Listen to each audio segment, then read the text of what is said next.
viongozi kwa sababu kibarua yetu ni moja. 2027 tunataka William Ruto aende wapi? Aende wapi? Ametuma watu wa TV hapa ulisema vizuri asikie. 2027 aende wapi? Aende wapi?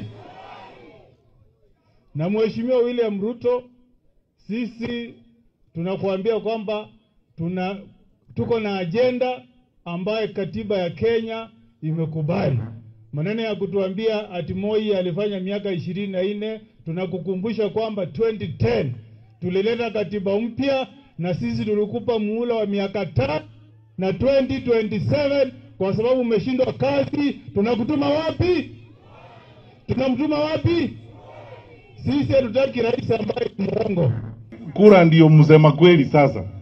Tafadhali ninawaomba ndugu zangu na dada, chukueni kura, go and register to vote. Na sasa hawa vijana mko hapa viongozi vile tunazungumza, kwa sababu wakati huu ni wakati wa vijana.